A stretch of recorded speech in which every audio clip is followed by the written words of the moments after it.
예, 오늘 예배에 오신 여러분들을 주님의 이름으로 환영하며 이 자리가 하나님이 기뻐하시는 자리, 또 복된 자리가 될 줄로 믿습니다. 오늘 우리가 읽은 본문은 룻기 4장 말씀이 되겠습니다. 룻기는 1장부터 4장까지로 이루어져 있는 그러한 책이 되겠습니다. 오늘 읽은 본문 말씀은 보아스가 기업 우를자로서 책임을 다하는 장면이 아주 자세하게 기록되어져 있는 그러한 내용이 되겠습니다. 그리고 마지막 부분에 보아스가 하나님으로부터 복을 받고 나오미가 하나님으로부터 복을 받고 룻이 하나님으로부터 놀라운 복을 받는 장면으로 끝이 납니다. 그래서 룻기는 슬프게 시작했다가 괴로움 가운데 시작했다가 해피엔딩으로 끝난다 하는 내용, 그렇게 구성이 되어져 있습니다. 오늘 본문 말씀의 마지막 부분을 보면 11절, 12절 말씀을 우리가 읽었는데 다시 한번 읽어보겠습니다. 장로들이 보아스를 축복하는 장면인데 이 축복이 그대로 성취가 되거든요. 어떤 축복이 나와 있는지 11절, 12절 다시 한번 뜻을 생각하면서 읽어보도록 하겠습니다. 성문에 있는 모든 백성과 장로들이 이르되 우리가 증인이 되나니 여호와께서 내 집에 들어가는 여인으로 이스라엘 집을 세운 라헬과 레아 두 사람과 같게 하시고 내가 에브랏에서 유력하고 베들레헴에서 유명하게 하시기를 원하며 여호와께서 이 젊은 여자로 말미암아 내게 상속자를 주사 내 집이 다말이 유다에게 낳아준 베레스의 집과 같게 하기를 원하노라 하니라. 10명의 장로가 보아스의 책임 있는 행동을 쭉 지켜보고 난 다음에 하나님께서, 축복의 권한이 있는 하나님께서 보아스에게 이러한 축복이 임하기를 원합니다 하고 축복하는 장면이에요. 이제 여러 번 말씀드렸지만 축복이라는 말은 빌축자의 복복자죠. 복을 빈다는 말이에요. 이게 축복은 무슨 뜻이냐면 하나님께 복을 빈다라는 거예요. 여러분들을 축복합니다 하면 하나님께서 여러분들에게 복 주시기를 빕니다, 기도합니다, 그런 의미를 가지고 있습니다. 그러니까 사람들은 축복의 고난이 있지 복을 줄 고난이 사람들에게 있는 것이 아니에요. 복을 빌어줄 고난, 복을 베풀 고난은 하나님 한 분밖에 없습니다. 그래서 하나님에게 복을 비는 내용이 나오는데 이제 후대에 우리가 모든 걸 다 알고 있는 입장에서 보면 이 복이 그대로 보아스에게 임하였다라는 것입니다. 다른 생각들 다 내려놓고 이 시간만큼은 말씀에 집중해 주셨으면 좋겠어요. 말씀에. 그리고 또 피곤하더라도 피곤 안 하도록 노력을 하는 것이 제일 좋았는데 그것이 안 됐으면 또 은혜 베풀어 달라고, 피곤치 않게 해달라고. 또 말씀 받을 때 가장 합당한 태도는 나에게 주시는 말씀으로 받아야 돼. 옆에 있는 사람 누구, 저 집사님 오늘 말씀 듣고 회개하겠다. 절대 회개 안 합니다. 절대 회개 안 해요. 우리 남편, 우리 아내 오늘 말씀 들었으니까 바뀌겠지. 절대 안 바뀝니다. 나에게 주시는 말씀이에요. 신앙생활은 나와 하나님과 관계 속에서 하는 것이라는 걸 기억하시고, 이제 옆에 아내에게, 남편에게 마귀가 주는 생각이에요. 그 생각은 내게 주시는 말씀으로 받으시기를 바랍니다. 자, 오늘 읽은 말씀, 보아스가 받은 축복은 크게 세 가지입니다. 해피엔드로 끝난다고 했잖아요. 세 가지의 축복인데 첫 번째는 뭐냐면 이제 11절에 나와 있어요. 하나님이 그의 집에 들어가는 여인을 라헬과 레아와 같이 되기를 되게 하신다. 이제 이것이 대지로를 한번 띄워주시고요. 진성이는 하나님이 그의 집에 들어가는 여인을 라헬과 레아와 같이 되게 하셨습니다. 어떤 복을 받았냐? 보아스와 룻이 레아와 라헬과 같은 복을 받았다라는 것입니다. 이 복이 무슨 말이냐면 레아와 라헬이 누굽니까? 조상이었던 야곱의 부인이에요. 이스라엘은 12지파로 구성되어져 있는데 12명의 야곱의 12명의 아들이 12지파의 조상들이거든요. 근데 이 12지파를 낳았던 사람이 누구냐? 레아와 라헬입니다. 근데 물론 레아의 여종, 라헬의 여종, 실바와 비라를 통해서도 낳은 자식이 있지만, 그러나 그 사람들은 이제 주인이 아니기 때문에, 대표성을 갖고 있지 않기 때문에 레아와 라헬의 아들 12명을 통해서 그 아들로 12지파를 이루어서 만들어진 나라가 이스라엘입니다. 그러니까 레아와 라헬의 축복이 임하기를 원한다, 이렇게 빌었거든요. 자, 이 말은 무슨 말이냐면요, 지금 보아스도 결혼하지 않아서 자식이 없었고 룻도 결혼하지 않아서 자식이 없었어요. 12명의 자식은 많은 자식들을 얻게 하는 복을 빌었거든요. 그러니까 이 지금 보아스와 룻에게 많은 자손을 주시는 복이 임할 것을 구하고 있고요. 거기서 넘어서서 그 자식이 누굽니까? 믿음의 조상이 되는 복이에요. 라헬과 레아의 자녀들을 통해서 자녀들이 이스라엘의 조상들이 되었지 않습니까? 그래서 믿음의 조상이 되는, 그 아들이 믿음의 조상이 되는 복을 받기를 원한다 하고, 그 아들이 누구냐면 뒤에 보면 오벳이라는 아들을 낳았거든요. 보아스와 룻 사이에서 나온 아들이 오벳이에요. 오벳이 여러 번 말씀드렸지만 다윗의 할아버지. 우리가 이제 할아버지 하니까 뭐 증조 할아버지다, 증조 할아버지, 고조 할아버지 다 할아버지잖아요. 그래서 이야기 말씀을 드린 거예요. 자, 조상이 되었다라는 것입니다. 그래서 여러분, 이 지금 나오미와 룻과 보아스가 하나님으로부터 큰 축복을 받은 이유가 무엇일까? 지난주에 살펴봤지만 저는 오늘 본문 말씀에서 딱 한 가지로 말씀을 드리고 싶어요. 이 사람들이 책임감 있는 믿음의 사람이었기 때문에, 오늘의 그 책임감 있는 보아스의 행동을 보시고, 또 보아스만 책임감 있는 행동을 했습니까? 룻은 왜 어머니를 따라왔습니까? 모압 사람인데. 며느리로서의 책임감을 다하기 위해서. 또 따라와가지고 어머니를 봉양하는 일, 책임감을 가지고 정성을 다했을 때 복을 받았지 않습니까? 룻도 시어머니의 책임감을 나오미도 시어머니로서의 책임감을 다했거든요. 이 세 사람의 공통적인 특징이 있다면 책임감 있는 사람이었다라는 특징이 있어요. 그래서 여러분, 하나님께서는 책임감 있는 행동을 했던 보아스와 룻에게 그 많은 자손을 주시는 축복을 주시고, 또한 믿음의 조상이 되게 하는 그런 축복을 첫 번째로 주셨습니다. 그럼 두 번째 주신 복이 무엇이냐? 보면 하나님이 보아스를 에브라 즉 베들레헴에서 유력하고 유명한 사람 되게 하겠다 해서 보아스가 유명한 사람이 되어버려요. 유력자가 되어버립니다. 그냥 유력자가 되어버려요. 자, 여러분, 에브랏은 이제 베들레헴의 옛 지명 이름이에요. 그래서 베들레헴이 지금 이들이 살고 있는 마을이었잖아요. 이 마을에서 아주 유명한 사람이 되게 하셨다. 유력자가 되게 하셨다. 책임감을 다했던 보아스, 베들레헴에서 유명하고 유력자가 되게 하는 복을 주셨다. 이거 축복 아닙니까? 세 번째 복은 무엇이냐? 이제 2절에 보면 이 젊은 여자로 말미암아 내게 상속자를 주사 내 집이, 보아스의 집이 다말이 유다에게 낳아준 베레스의 집과 같이 되게 하기를 원하노라. 이건 이제 성경을 좀 알아야 돼요. 이 지금 조상 중에 누가 있었냐면 야곱의 아들 중에 넷째 아들이 유다라는 아들이 있었어요.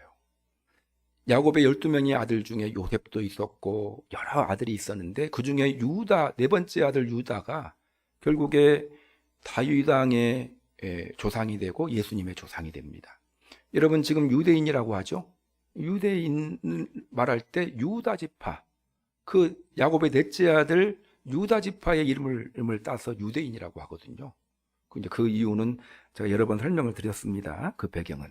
자, 유다가, 넷째 아들 유다가 굉장히 하나님께 복받은 그러한 사람인데, 이 대가 그렇게 끊길 뻔했어요. 유다도 3명의 아들이 있었는데 3명의 아들이 다 죽었습니다.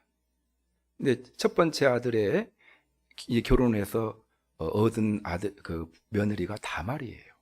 그 다말의 이야기가 성경에 창세기에 나와 있습니다. 이방 여인이었어요. 근데 여러분 기업 물음의 그 법이 그 책임이 이제 유다에게 있었는데 잊어버렸거든요. 자기 형수가 아들을 결혼해가지고 아들을 낳기 전에 자기 형이 죽으면 동생이 또 결혼해가지고 수혼법에 책임을 다해야 되는데 그 책임을 다 그 둘째 이게 첫째 아들이 죽었어요. 둘째 아들이 다말과 결혼했는데 둘째 아들이 죽었어요. 셋째 아들이 이 다말과 이제 결혼해가지고 아들을 낳아야 되는데 피했어요. 왜냐하면은 형 오고 큰 형 오고 둘째 형 보니까 결혼하자마자 죽게 되니까 나도 이 문제 있는 거 아니야? 나도 죽는 거 아니야? 뭐 이런 일들이 이제 쭉 나와요. 창세기에 보면. 자, 그래가지고 세 명의 아들이 다 죽었어요. 이제 그래서 책무를 다 그 유다가 그 기업 물음에 책무를 수행해야 되는데 그것을 수행하지 못하다가 다말이 지혜를 발휘해가지고 하여튼 조금 지금 시대의 윤리로서는 좀 이해가 안 되지만 시아버지 유다와의 사이에서 낳은 아들이 베레스라는 아들입니다. 이제 그건 나중에 기회가 되면 설명을 드릴게요. 이 시대의 윤리적인 관점에서 보면 조금 비판을 하고 하지만 그 시대의 관점에서는 그렇게 보지 않습니다. 이 부분에 있어서. 자, 그래서 결국에 그 다말이 이방 여인이었거든요. 그런데 나중에 믿음의 가문이 끊어질 위기 가운데 있었지만 그 끊어질 위기를 극복한 인물이 다말이었고 그 다음에 그 아들이 베레스가 됐는데 이 베레스의 후손이 이제 다윗 왕이 되거든요. 그래서 그런 축복, 놀라운 축복이거든요. 대가 끊길 위험, 똑같이 룻과 다말은 이방 여인이었고 두 사람 다 자녀 없이 젊었을 때 과부가 되었지만 믿음으로 가문이 끊어질 위기를 극복한 인물이 다말이었고 또 룻이었다라는 거. 그 다말의 축복이 룻에게 임할 것이다. 그러니까 여러분 11절 12절에 나와 있는 그 놀라운 축복의 이야기가 보아스하고 룻에게 담겨져 있는 이야기 아니겠습니까? 그러니까 보아스와 룻은 놀라운 축복을 받고 끝나는 장면으로 룻기가 기록이 되어져 있어요. 그럼 나오미는 어땠습니까? 보아스와 룻만 축복받고 끝났습니까? 그 뒤에 구절을 보면은요, 14절부터 보면 나오미가 받은 축복이 언급이 되어져 있어요. 이걸 다 읽으려 치면 시간이 제한된 그런 시간 속에서. 근데 여기서 보면은요, 15절을 보면 이제 14절에 여인이 나오미에게 이르되 찬송할지로다 여호와께서 오늘 나오미 너에게 기업 물을 자가 없게 하지 않으셨도다. 이 아이의 이름은 이스라엘 중에 유명하게 되기를 원하노라. 15절 보면 이는 내 생명의 회복자이며 내 노년의 봉양자라. 이제 여기서 낳은 아들이 오벳이라는 아들인데 오벳이 기업을 이었기 때문에 보아스의 아들이 되었기 때문에 누구를 책임집니까? 나오미를 책임져요. 이제 나오미의 생존의 위협은 이제 끝났어요. 이제 완전히 요즘에 보면은 이제 큰 연금으로 이제 마지막 내가 노년을 어떻게 힘들게 보낼까 이 걱정으로부터 완전히 벗어나 버렸어요. 왜냐하면 누가 책임집니까? 보아스와 오벳이 책임질 것이기 때문에. 그런 은혜가 나오미에게 부어졌고요. 그리고 또 유명한 사람이 되었고 또 여기서 보면은 16절을 보면 나오미가 아기를 받아 품에 품고 그의 양육자가 오벳의 양육자가 되었다. 오벳이 누구라고 말씀드렸습니까? 다윗 왕의 할아버지였어요. 오벳의 양육자가 되었다. 17절에 보면 그 이웃의 여인들이 그에게 이름을 지어주되 나오미에게 아들이 태어났다 하여. 손자였는데 나오미의 아들로 그렇게 여겨지는 그런 축복을 받게 되었고 이런 영예를 얻게 되었다. 다윗의 그 아버지였던 이새의 아버지가 오벳이었다. 그런 영예를 얻게 되었습니다. 여러분, 그래서 룻기의 그 주인공이었던 새 인물 보아스와 룻과 나오미가 놀라운 복을 받고 끝나는 장면으로 룻기가 마무리되고 있어요. 자, 보아스는 어떤 축복받았습니까? 옆에 분하고 이야기해 보세요. 한번 이야기 하셔야 돼요. 보아스가 어떤 축복받았습니까? 자, 금방 말씀드렸잖아요. 목사님, 잠깐 제가 다른 생각했습니다. 이거 안 돼요. 자, 룻이 어떤 축복받았습니까? 나오미가 어떤 축복받았습니까? 놀라운 축복을 받았어요. 그런데 이 사람들을 복 주신 분이 하나님이시거든요. 자, 근데 이 세 사람의 특징이 뭐라고 했습니까?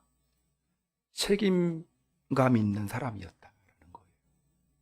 여러분, 그리스도인들은요, 책임감 있는 사람이 되어야 돼요. 하나님은 책임감 있는 사람을 축복하십니다. 책임감 있는 사람을 통해서 하나님은 일하십니다. 이 세 명의 공통점이 책임감 있는 사람이었다. 여러분, 믿음과 사랑은 기독교의 매우 중요한 덕목이거든요. 믿음 안에 포함되어 있는 것이 책임감이에요. 무책임한 사람이다, 교회 다니는데, 그건 믿음이 잘못되어져 있는 사람. 믿음의 사람이라 볼 수 없어요. 무책임한 사람이라는 이야기를 듣는다, 내가 들었다 그러면 치욕으로 생각을 해야 돼요. 나 인생 잘 산 거 아니에요, 무책임한 사람이라는 이야기 들었다면. 말을 툭툭 던져놓고 책임을 지지 않아요. 자녀 놔놓고 책임지지 않는 부모는 무책임한 부모 아닙니까? 미성숙한 사람 중에 사람이다. 세상에서 손가락질하는 사람 아니겠습니까? 그렇죠. 무책임한 사람은 이 성숙한 사람이 아니에요. 무책임한 사람은 믿음의 사람이 아닙니다. 믿음은 책임감을 동반하고 있다. 사랑도 마찬가지예요. 성경에서 말하는 하나님의 사랑, 아가페 사랑은 책임감을 동반하고 있습니다. 하나님이 어떻게 우리를 사랑하셨는가? 예수님이 어떻게 우리를 사랑하셨는가? 목숨 내놓고 끝까지 책임지는 사랑에 따라, 이것이 성경의 예수님의 사랑 이야기 아닙니까? 하나님은 우리에게 한 약속을 이루기 위해서 자기의 가장 사랑하는 독생자를 이 땅에 보내셨고요. 또한 그럼에도 불구하고 책임지기 위해서 성령님을 보내셨잖아요. 성령님을 통해서 끝까지 구원을 완성시키기 위해서. 하나님의 사랑의 특징은 책임감이다. 여러분, 책임감 있는 사람이 되어야 합니다. 룻기의 결론이에요. 우리는 나오미가 복을 받고 보아스가 복을 받고 룻이 복을 받았다, 이것에 집중해 있지만 이것은 우리의 몫이 아니에요. 우리가 받고 싶다고 해서 부어지는 것이 아닙니다. 우리가 노력해야 될 바, 우리가 목표로 삼아야 될 바는 바로 하나님의 놀라운 축복을 받았던 이 룻과 보아스와 라오스의 그 태도, 그 삶의 모습을 본받아야 된다. 그 사람들의 특징이 무엇이냐? 책임감 있는 사람이었다라는 것입니다. 여러분, 사도 바울 끝까지 사명의 책임을 안수하는데 그 책임을 안수하다가 목 잘려 죽었습니다. 베드로는 거꾸로 십자가에 못 박혀 죽었어요. 믿음의 사람은요, 책임감 있는 사람입니다. 그러면 책임감 있는 모습은 무엇일까? 오늘 이 세 사람의 이야기를 통해서 한번 간단하게 생각해 보는 시간 갖겠습니다. 책임감 있는 모습의 첫 번째 덕목은요, 약속을 소중하게 생각하는 것입니다. 책임감 있는 모습은 약속을 소중하게 생각하는 모습입니다. 따라서 하겠습니다. 약속을 소중하게 생각합니다. 여러분, 약속을 소중하게 생각해야 돼요. 자, 두 가지로 구분해서 설명을 드리겠습니다. 약속을 소중하게 생각하는 모습, 첫 번째의 모습은 약속을 믿고 기다리는 모습이에요. 약속을 믿고 기다립니다.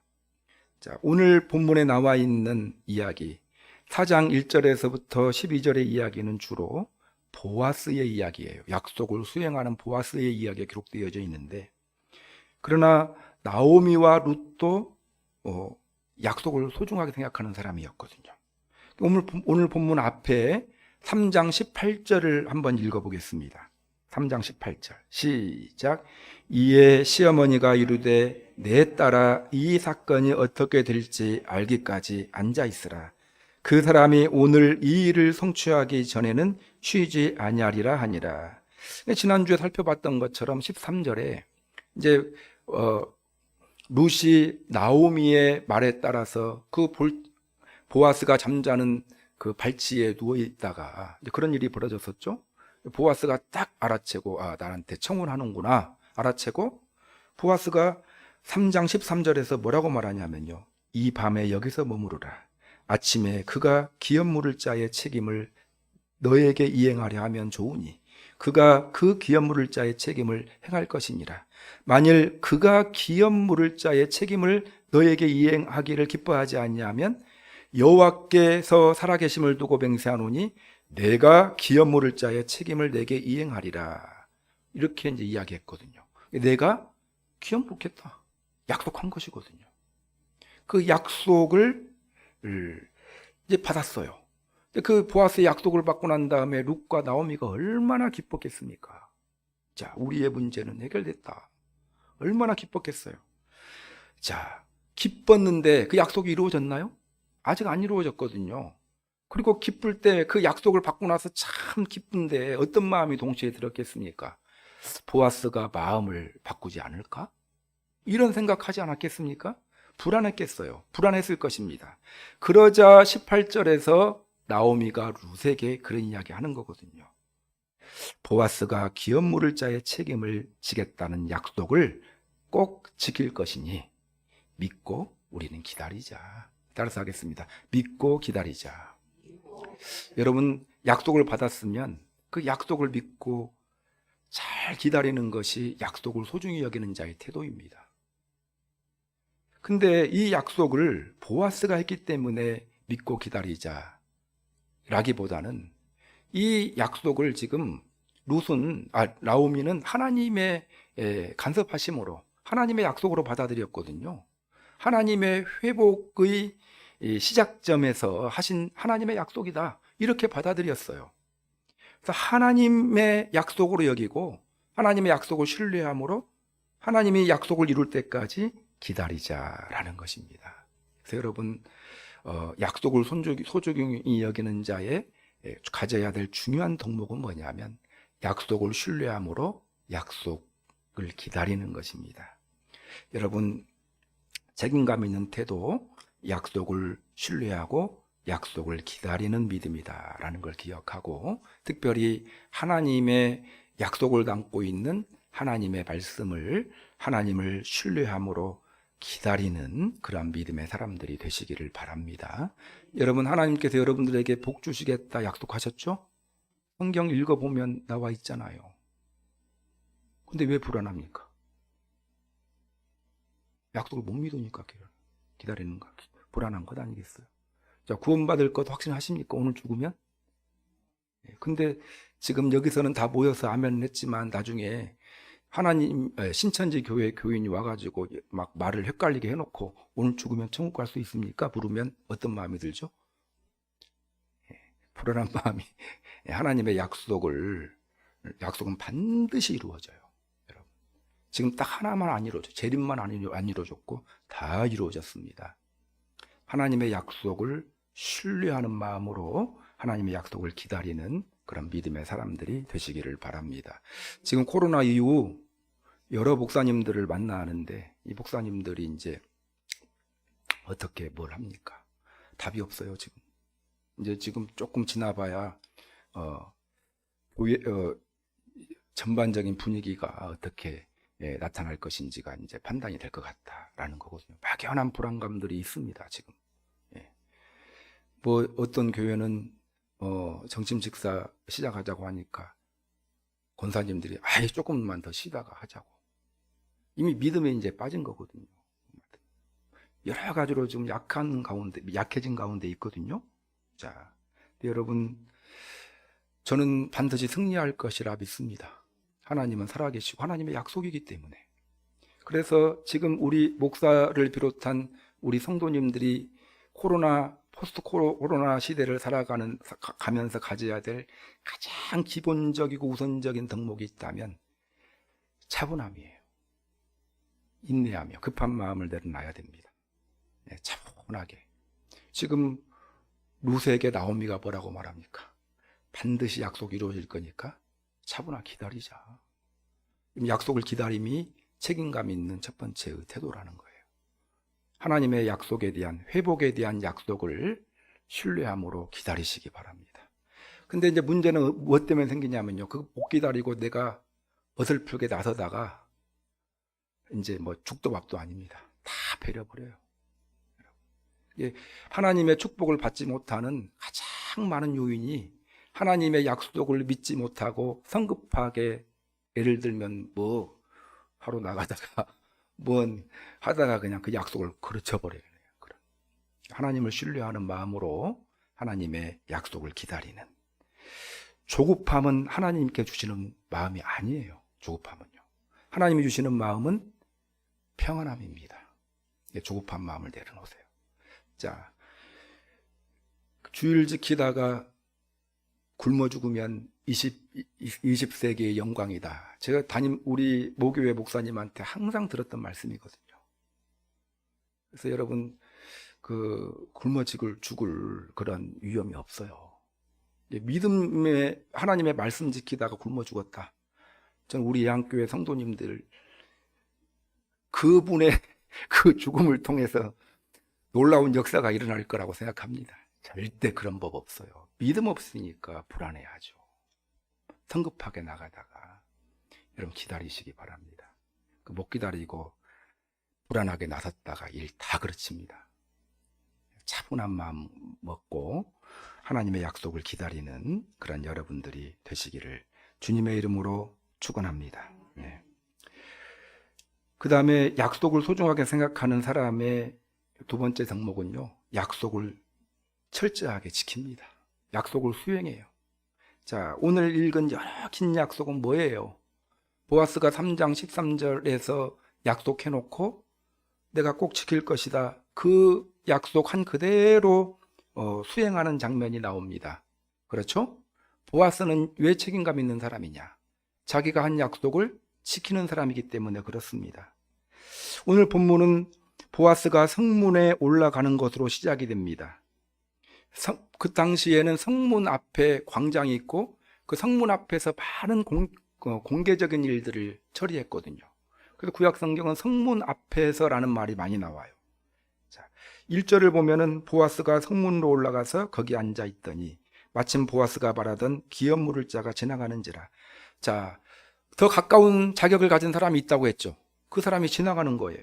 그에게 이르되 아무개여 이리로 와서 앉으라. 그가 앉음에.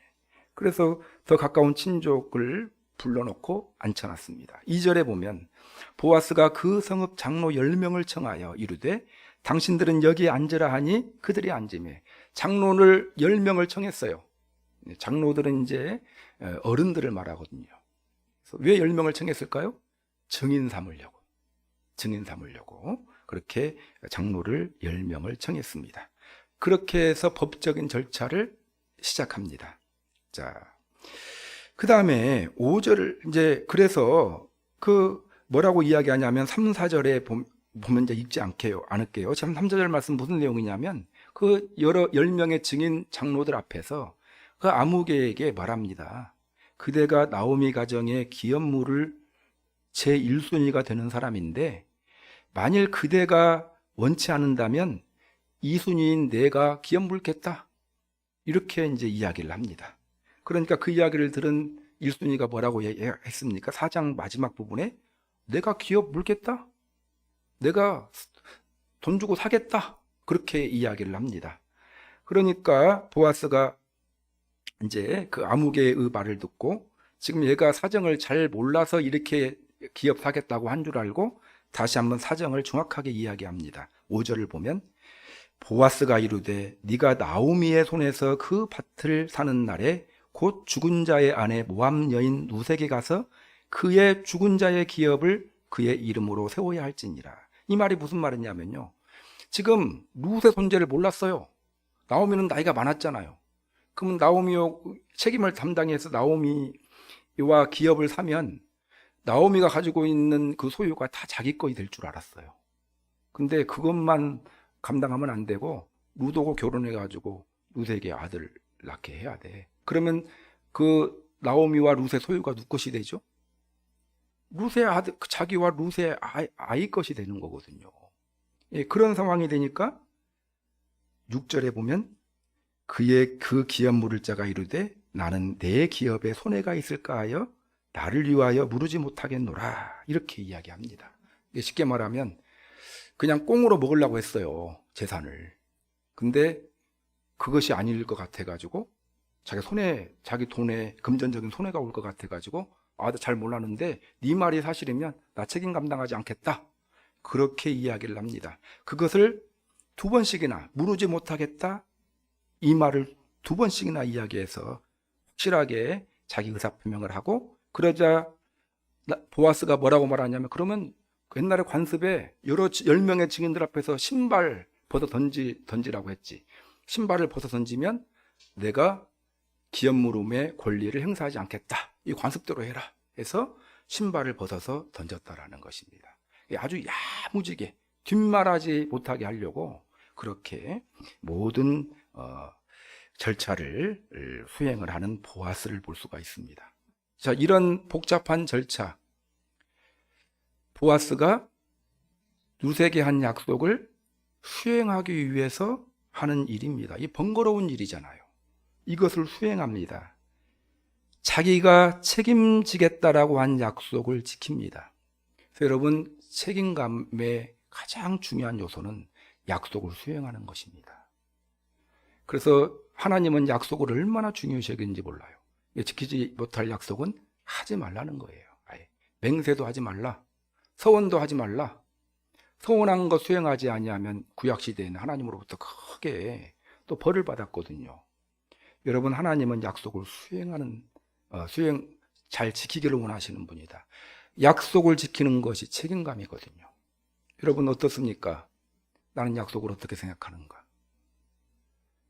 약속 소중하게 생각합니까? 여러분, 하나님 앞에서 한 약속 소중하게 생각하시고 사람 앞에 한 약속 소중하게 생각하시기 바랍니다. 아까 말씀드렸잖아요. 하나님은 사람에게 한 약속 다 지키셨어요. 다 지키셨습니다. 그래서 약속을 수행하는 것이 책임감이에요. 약속 던져놓고 안 와요. 제가 예한교회 처음에 왔을 때 먼저 이제 어떤 분이 그런 이야기, 목사님 내일 교회에서 볼게요 해놓고 그 다음에 안 와요. 제가 그분한테 먼저 이야기한 것도 아니거든요. 본인이 이야기한 거예요. 제가 교회 오라고 온 것도 아니고, 내일 교회에서 볼게요 해놓고 그 다음날 보면 안 오고. 제가 목회하면서 얻은 결론, 교회 오겠다라고 하는 말은, 그 말은 믿으면은 내가 상처가 되는구나, 이렇게 생각을 했습니다. 그래서 여러분, 약속은, 근데 믿음 없는 분들은 그럴 수 있어요. 근데 믿음을 가지고 있는 사람들은 자기가 한 약속 책임감 있게 수행하기를 힘써야 됩니다. 하나님과 사람 앞에서 한 약속 철저히 수행하는 책임감 있는 믿음의 사람들이 되시기를 주님의 이름으로 축원합니다. 약속은 지켜야 돼요. 여러분, 시간 지키는 거, 이거 약속이죠. 시간 못 지키면서 믿음이 있다라고 말할 수 없어요. 딱 이제 이걸 다 털고 말씀드리면, 시간 안 지키는 사람 하나님께 복 받을 수가 없습니다. 그거. 책임감 없는 사람인데 뭔 복을 받겠어요. 시간 지켜야 돼요. 피치 못하게 어쩔 수 없이 이렇게 그렇게 되는 경우가 있죠. 그러나 가급적이면 시간 지키고 약속 지키고 자기가 한 말에 책임을 지는 그러한 책임감 있는 믿음의 사람들이 되시기를 주님의 이름으로 축원합니다. 두 번째는요, 두 번째부터는 짧아요. 원칙에 따라 행동합니다. 책임감 있는 모습. 첫 번째는 약속을 소중히 여기는 태도고요. 두 번째는 원칙에 따라 행동하는 모습이 책임감 있는 모습입니다. 보아스가 했던 행동은요, 원칙에 따른 행동이에요. 그 당시의 관습, 모세를 통해 부어진 율법에 따라서 그대로 신발 벗는 것까지 증인 세우고 여러 절차들을 밟습니다. 룻이 마음에 들었으면은 잔머리를 굴렸을 수도 있어요. 저 여자를 내가 내 아내로 만들어야 되겠다. 잔머리 굴리지 않거든요. 원칙대로 합니다. 그래서 처음에 자격 있는 사람 1순위자가 결혼하겠다, 내가 기업 물겠다 하면 그 사람의 아내가 되도록 하겠다라고 약속할 때 이야기했잖아요. 원칙대로 합니다. 감정대로가 아니라 원칙대로 행동하는 그러한 보아스의 행동을 봅니다. 이것이 책임감 있는 자의 모습이다라는 것입니다. 룻이 여인으로서 매력이 있었기 때문에 약속을 수행했을까? 이런 내용은 안 나와 있거든요. 여인으로서 매력이 있기 때문에 감정이 수반된 것이 아니라 하나님의 약속, 하나님의 뜻이었기 때문에 원칙에 따라 행동했다. 그래서 성숙한 책임감 있는 사람은요, 약속에 따라 원칙에 따라 행동하는 사람입니다. 룻이 며느리로서 나오미 시어머니 봉양하는 거 힘든 일이었지만 왜 수행했을까요? 며느리의 책무이기 때문에, 원칙이 그랬기 때문에 시어머니를 챙겼다라는 것입니다. 그래서 여러분, 원칙에 따라 행동하는 것이 이것이 책임감 있는 모습이다라는 것입니다. 그래서 대원칙이 뭐죠? 말씀이잖아요. 우리 그리스도인들은 말씀에 따라 행동하는 사람이 돼야 돼요. 아, 오늘은 피곤해서 오늘 하루 쉬어야 되겠어. 주일날. 이건 내 감정이고요. 하나님의 말씀에서는 이제 하나님께 예배드리라 라는 그러한 하나님의 뜻이 담겨져 있기 때문에 그 말씀에 순종하기 위해서 자기의 감정을 부인하고 나오는 것 아니겠습니까? 그렇죠? 원칙에 따라 행동하는 사람이 성숙한 책임감 있는 사람입니다. 자, 그러면 작은 의미로 보면 여러분, 나라의 원칙은 뭘까요? 법이에요, 법. 법을 가볍게 여기면 안 돼요. 여러분, 법을 소중하게 여겨야 됩니다. 이게 책임감 있는 국민의 자세는 뭐냐? 법 지키는 사람이에요. 법도 안 지키면서 내가 나라를 사랑하는 애국하는 국민이다. 이렇게 말할 수 없거든요. 그러면 여러분, 교회의 역할은 뭡니까? 교회에서도 교회의 법이 있고 내규가 있어요. 대원칙은 말씀이지만, 그리고 성교회 안에서도 봅니까? 뭐가 있죠? 회칙이 있어요. 성교 안 회칙. 내규를 잘 만들어서 그 내규에 따라서 움직여야 돼요. 감정 팍 상해가지고 감정에 따라 안 나오는 것이 아니라 규칙이 정해져 있으면 규칙에 따라서 행동하는 거예요. 예를 들면은 결혼식을 하는데 축의금, 조의금 같은 거 내가 친하다고 해가지고 10만 원 주고 이 회원은 열심히 없는 회원이다 해가지고 5만 원 주고 하면 되겠습니까? 딱 정해진 규칙에 따라서 딱 해야 되는 거거든요. 가급적이면 예외도 이제 있겠지만 가급적이면 원칙에 따라 행동하는 태도를 가져야 됩니다. 이것이 책임감 있는 모습이거든요.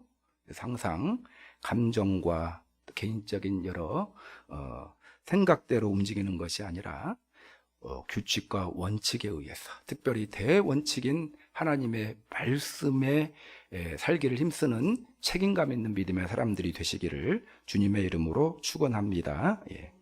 그 다음에 마지막으로 책임감 있는 모습은요, 손해를 기꺼이 감내합니다. 손해를 감내합니다. 손해를. 원칙을 지키고 약속을 소중히 여기기 위해서 그것 때문에 생기는 손해 감내합니다. 손해보려 하지 않고 자기 이익만 추구했던 사람이 있었죠?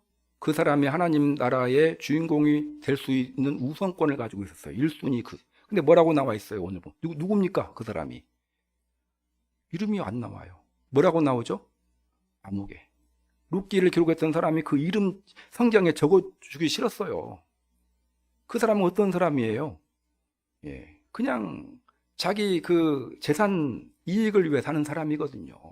원칙도 중요하지 않고 약속 이런 거 크게 중요하지 않고 자기 재산이 많으면 좋았거든요. 자, 그래서 여러분 손해보지 않으려고 1순위의 그 놀라운 하나님의 축복을 거부했던 사람이 였다라는 것입니다. 그러나 보아스는 손해가 올 것을 감내하고 책임을 다하는 그러한 책임감 있는 행동을 하게 되었다라는 것입니다. 자기 재산적인 손해 올 수 있었고요. 피곤한 일 아니겠어요? 여러 가지로 어떻게 보면은 그 두 명의 부양자가 생기잖아요.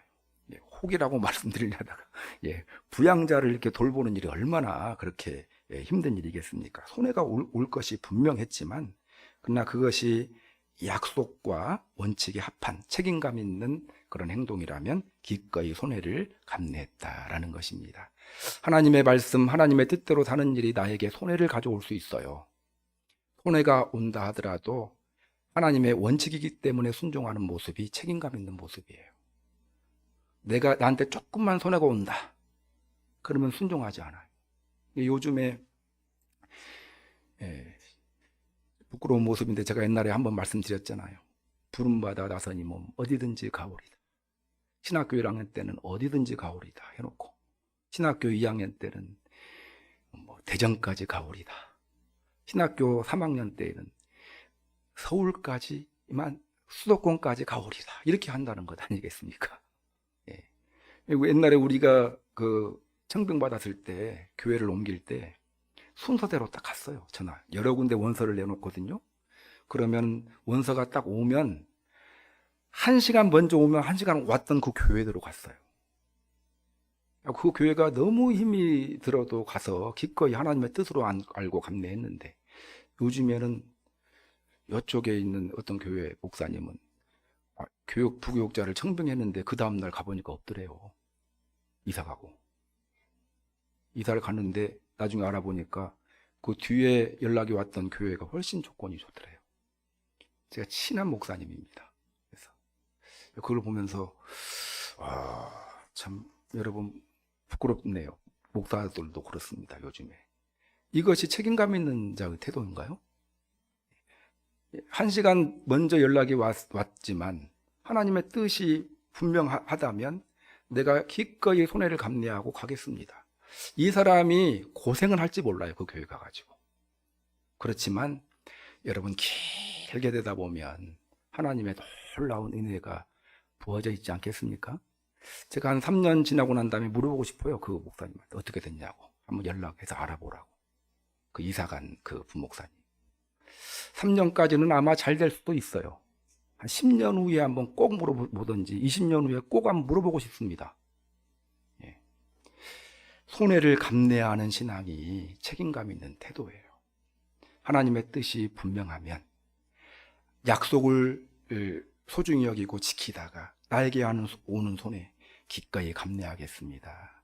이런 사람을 통해서 하나님이 자기 자신의 뜻을 펼치시고 또한 이런 사람들에게 하나님이 놀라운 복을 부어주셔서 책임감 있는 사람의 인생이 해피엔딩이다라는 걸 기억하고 책임감 있는 믿음의 사람 되기 위해 힘쓰고 또 기도하고 노력하는 그런 여러분들이 되시기를 주님의 이름으로 축원합니다. 여러분 주변에 있는 불신자가 여러분들의 책임감 있는 모습을 볼 때 주님을 향하여 마음의 문 여는 것 아니겠어요? 근데 무책임하고 이익만 추구하고 손해는 1도 안 보려고 하는 그런 모습 본다면 야 교회 가자 하면 속으로 뭔 생각하겠습니까? 내가 교회 가는 것이 이 사람한테 경제적인 이득이 있나? 뭐 이런 생각하지 않겠습니까?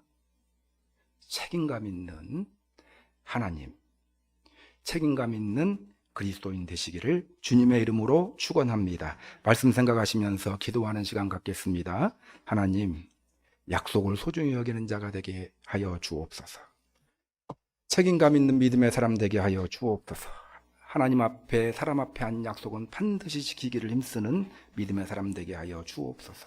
하나님, 감정대로 살아가는 자가 아니라 내 생각대로 살아가는 자가 아니라 원칙대로 살아가기를 힘쓰는 하나님의 말씀대로 살아가는 책임감 있는 사람 되게 해주시고 손해가 온다 하더라도 기꺼이 손해를 감내하는 그런 보아스와 같은 룻과 같은 나오미와 같은 책임감 있는 믿음의 사람 되게 하여 주옵소서. 기도하는 시간 갖도록 하겠습니다.